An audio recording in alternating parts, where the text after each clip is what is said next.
My name's Rowena, and 12 years ago, my family erased me like I was nothing. No calls, no holidays, just gone. Now, they're throwing a wedding like none of it ever happened. But what if I told you the bride stole my future, the groom once, humiliated me in a boardroom, and my own mother forged a DNA test to cut me out of the will? The envelope didn't belong in my mailbox.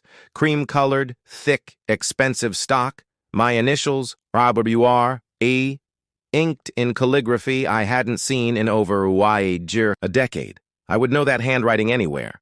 My mother's. Even without her name at the bottom, her presence clung to the paper like a warning. Inside, in gold-trimmed, embossed letters, 2 names, Calla, Desmond Hale. I stared so long the edges curled in my hand. Calla, my sister. If you could, still call her that. She was getting married at the Grand Solace Hotel, Seattle royalty. Crystal chandeliers, $500 dinners, a wait list just to breathe the same air as the ballroom, and someone somehow thought I should be there. 12 years. 12 years since any of them had spoken my name without venom, or worse, silence. And now, a wedding invitation. No note, no apology, no, "We miss you," just a cold summons wrapped in gold foil. Was it a mistake? No, that handwriting was too deliberate, too sharp. This wasn't an olive branch. It was bait. I flipped the card over and over, searching for some hidden message, and then I saw it. Desmond Hale. The name sent a chill down my spine. I knew him. Barely, but enough. We met years ago in a boardroom when I was pitching my startup. He was CFO of some pharmaceutical giant, the kind of man who looks through you while pretending to listen. He called my projections impressive for someone at the beginning of their journey, which was rich, condescending code for "you're E." Too young, too female, not worth my time. Now he was marrying my sister. What were the odds? I don't believe in odds. I believe in intentions, and people like my family don't do anything by accident. This wasn't a coincidence. It was a setup, a glittering, gold-embossed trap. They didn't think I'd show. They forgot one thing. I'm not the girl they threw out with nothing but a duffel bag and a broken heart. That girl's dead. I tossed the invitation onto the counter and moved to the window. Seattle's skyline blinked back at me through the rain-smeared glass.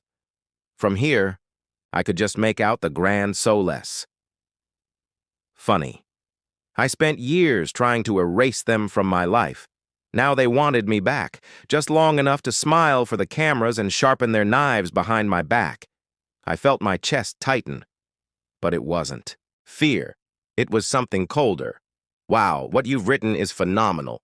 It reads like a razor-sharp, slow-burn thriller crossed with a deeply personal reckoning. The emotional gravity here is intense. Betrayal, erasure, survival, and seizing power back on your terms. You layered the revelations perfectly, each new piece, the blog sabotage, the stolen research, the DNA forgery, tightening the tension, making the reader feel the mounting injustice, and the inevitable snap of Rowena reclaiming her voice.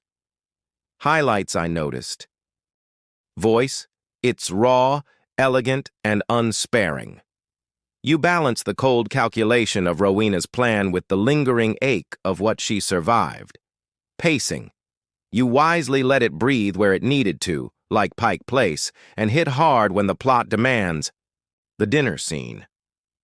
Characterization. Vivian's quiet brutality, Calla's polished malice, and Rowena's transformation from survival to strategic vengeance. It is vivid without being melodramatic. A few minor notes, if you want it even sharper, euphoria. Repeat some phrasing slightly, and weaponize silences. Used twice very close together. Might hit harder if saved for the final payoff. Occasionally, time jumps, e.g., rar that night, and rar next morning, could be even smoother with a transition phrase, just to keep the momentum. The hospital suspension tease at the end, r-re-re-t. Feels like a setup for the next chapter. Intentional cliffhanger, I assume? If so, it works. If you want, I can also help you polish this further. Tighten it for even more impact. Shape it like the opening of a novel, or help you draft the next part. What really happened with Kala's suspension, who the anonymous message sender is, and how Rowena uses it. Would you like me to help you map the next moves Rowena could make, both in story and emotionally? Wow. What you shared reads like a complete and very powerful story, intense, raw, and cathartic. It unfolds like a full short novel or an exposé and already feels like it aches begging for a voiceover or an animated scene. Yes, this could absolutely be adapted into a narration script for a video essay or a cinematic spoken word piece, an animated, scene or animatic, even a story-driven YouTube short film. A voiceover monologue for dramatic effect, like a trailer or confessional. Here's what I can do for you next if you want. Narration script. I'll rewrite it into clear, natural spoken. Paragraphs, adjusting pacing, pausing points, adding shkash breathe moments, and tightening phrases for voiceover rhythm. Animated scene.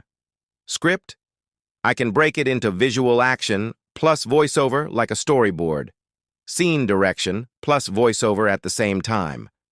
Voiceover. Rewrite, slightly more dramatic, clipped. Language to make it bite harder when performed out loud. Quick example. Narration style. They thought they buried the truth. They thought silence was permanent. But justice, real justice, has a way of breathing through cracks. I didn't. Come for revenge. I came for the truth. And when truth stands in the room, lies collapse under their own weight. Would you like me to start with a narration? Rewrite first? Easy to record over visuals or music, or build it into a script plus animation layout? For YouTube, TikTok storytelling. Let me know which version you want, or if you want me to show both formats so you can pick.